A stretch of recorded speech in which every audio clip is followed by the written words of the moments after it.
Адалдан тапқан тыйынды сал да сақта қапшыққа. Қолдағыңды қорғап бақ, мал арзан деп аптық па. Сыпайы жүрде шар ойла, доңғайланып қаптық па. Абай. Армысыздар қадірменді қазақ елі. Біз өздеріңізбен тағы да қаржылық білім арнасында кездесіп отырмыз. Мынау әлеуметтік желілерде капитализм туралы қазақ тіліндегі материал тапқанбыз. Ойлана келе қазақтың кем тұстарын, бір кем дүниесін толықтыру мақсатыменен бүгінгі тақырыбымда капитализмге арнамақ болып отырмын. Олай болатын болса, бүгінгі тақырып капитализм мүмкіндіктері. Экранға назар аударыңыздар.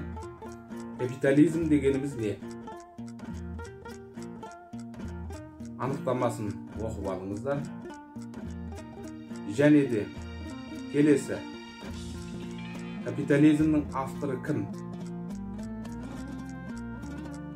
Өздеріңіз білесіздер. Капитализмнің де авторы еврей ұлтынан шыққан, және де социализмнің де авторы еврей халқынан шыққан. Жақсы дейік. Ал енді капитализм дегеніміз не? Капитализм дегеніміз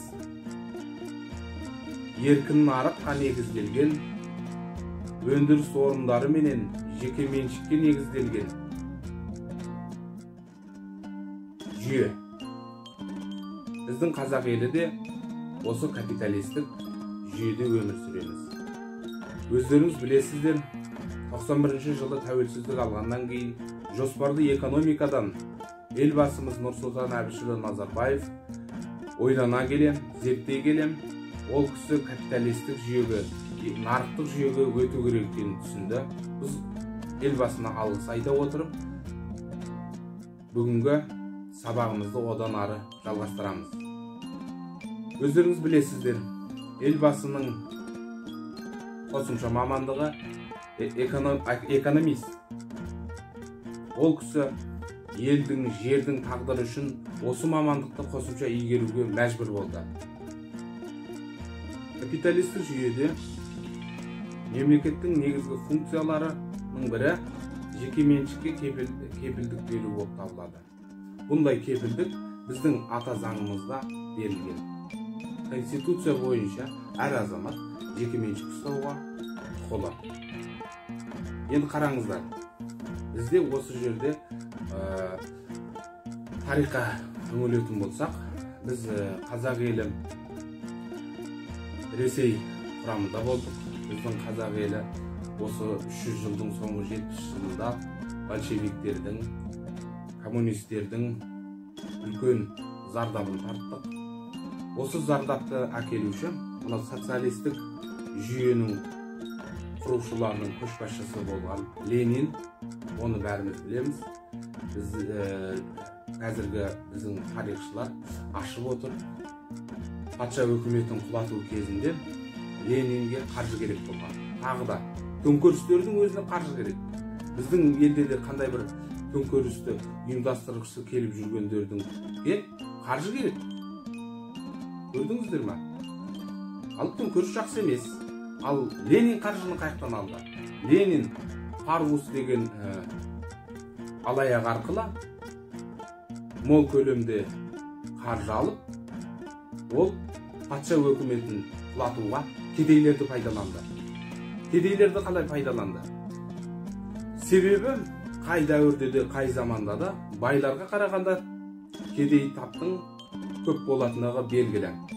Ол осы кедей тапты өзіне пайдаланды. Ол байлардың мүлкін тәркілейміз, жаңағы оны кулактар деп атады, бай шонжарлар деп атады, әртүрлі атаулар беріп, жексұрын көрсетті. Сөйтіп ол байлардың мал мүлкін тартып алып, ортақ социалистік жүйе бойынша ортақ мемлекеттің мүлкін құрды. Көрдіңіздер ма? Мына менің де нағашы аталарымның мүлкін тартып алып, колхоз, совхоз ұжымшарларға өткізіп халықты ашаршылыққа алып келді. 1930-35 жылға дейінгі ашаршылық осы Ленин бастаған социалистік жүйені құрушылардың құрбаны болдық. Біз ашаршылықтың қазақ халқы зардабын тартты. Сондықтан біз жан тәнімізбен социалистік жүйеден жиренуге тиістіміз. Капиталистік жүйе. Біз айта алмаймыз, бұл жүйе мінсіз жүйе деп.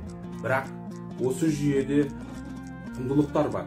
Біздің өмір сүру салтымызға сәйкес келіп мүмкіндіктер беретін. Бұл қандай құндылықтар? Капиталистік жүйенің құндылықтары. Бұл еркін нарық. Көрдіңіздер ме? Еркіндік. Біздің қазақ әрқашанда бостандықты, еркіндікті жоғары бағалаймыз. Және де сайлау, демократия. Бұл капиталистік құндылықтардың негізі болып табылады.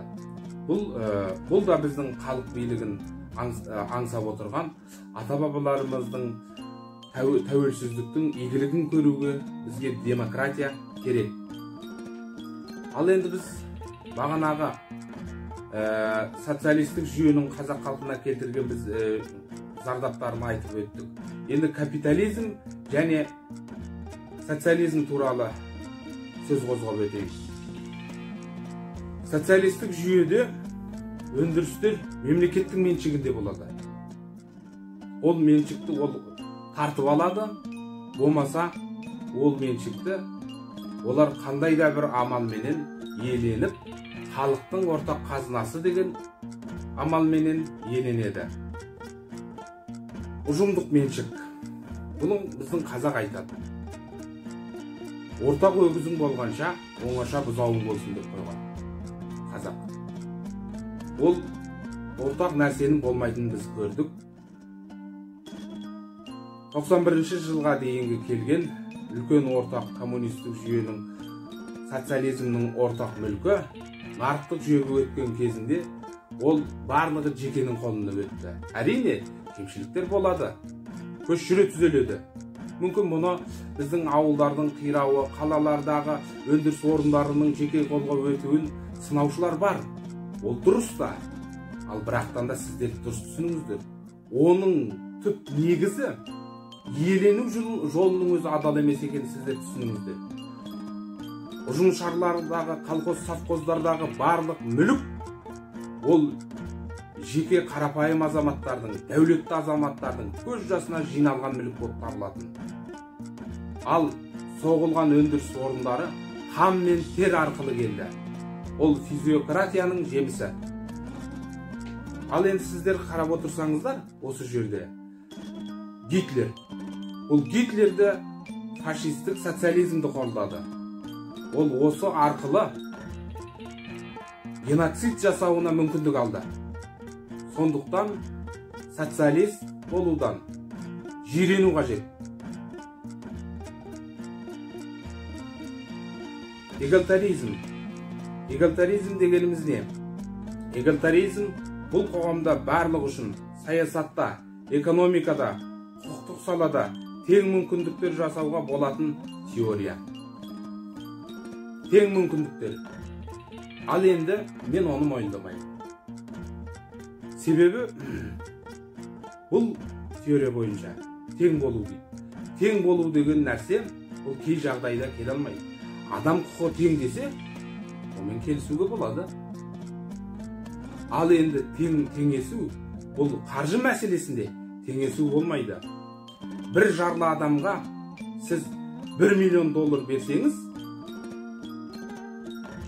ол сол ақшаны сақтап қалуы, молайтуы, ол оның танымына байланысты мәселе. Ол адам дәулетті болуға адам дайын болу керек. Ал енді жаңағы біз социалистік жүйеден шықтық, қазақ елі. Біз капитализмге дайын болған жоқпыз.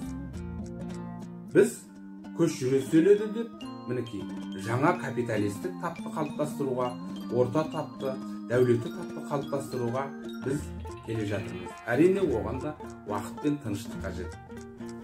Екінші, ары қарай кеттік.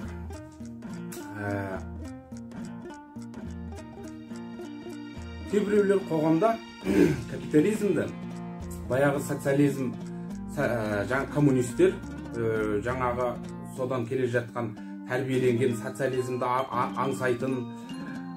аңсайтындар, бұлар капитализмді жыртқыш кейпінде көрсеткісі келеді. Ал біздің саналы азамат, рухани жаңғырған қазақтың отаншыл азаматтары капитализмнен жиренбеу керек. Сіз қараңыз, бұл капитализм бізге айтып отырмын, еркін нарықты береді. Капитализм бізге дәулетті болуды білдіреді. Конституция бойынша кепілдік беріп отыр. Ал енді заңға бағыну, ол ақылды адамның, саналы адамның ісі болады. Капиталистер кімдер? Капиталистер жұмыс берушілер. Капиталистер салық төлеушілер. Капиталистер несие берушілер. Банк қожайындар. Ал сізде кей кезде жолдасыңыз тауып бере алмайтын, көршіңіз тауып бере алмайтын ақшаны сізге беріп отырған Каспий банк сияқты банктерге, басқа да банктерге не үшін разылық білдірмеске? Ал енді түсінемін, біз келесі бір сабағымызды банк жүйесіне арнамақпыз. Мен бұл сөзіме мынау діни құндылық бойынша пайызға ақша алу ол адал болып табылмайды. Оны да ескерген жөн. Бірақтан да қылмыс жасағаннан гөрі кей жағдайда несие алған игілікті болып келеді деп ойлаймын. Одан ары жүретін болсақ, капитализм. Капитализм кім? Капиталистер дегеніміз бұл Генри Форд, автокөліктің атасы деп аталады. Капиталист дегеніміз кім? Бұл Билл Гейтс. Капиталист дегеніміз кім? Бұл Стив Джобс. Ал біздің қазақ капиталистеріміз кім? Бұл Айдын Рахымбаев ағамыз, Марат Абиев, Марғұлан Сейсенбай. Бұлар біздің жастарымызға өнеге боларлық капиталистер. Өздеріңіз білесіздер. Біз бейнеролигіміздің басында Хакім Абайдың қолдағыңды қорғап бақ, мал арзан деп аттық па деген өлеңіменен бастаған болатынбыз. Қолдағыңды қорғап бақ дейді. Осы капиталистік жүйе біздің қолдағымызды қорғап бағуға мүмкіндік береді. Біз сол үшін капитализмді қолдауға тиіспіз. Сабағымның басында Хакім Абайдың өлеңімен бастағанмын. Енді сабағымның аяғында Хакім Абайдың ой санар, мағыналы өлеңімен аяқтағым келіп отыр. Уайым аз, үміт көп, ет ауырмас бейнетке, бүгін ертең жетем деп көңілге алған дәулетке. Құрметті бауырластар, балаларымызды капиталист болуға тәрбиелейік. Капиталист болудан жиренбеу қажет. Социалист болудан жиренейік, капиталист болуды үйренейік. Капиталист дегеніміз қожайын. Ол сөзді мен ойлап тапқан жоқпын. Қожайындар. Қазақ қоғамында әр нәрсенің, әр мүліктің қожайыны болғандығы туралы біз аңыз әдебиеттен, ауыз әдебиеттен және де өмір салтымыздан анықтап біліп отырмыз. Олай болатын болса, мүліктердің қожайыны болыңыздар, капиталист болыңыздар, бай қуатты болайық.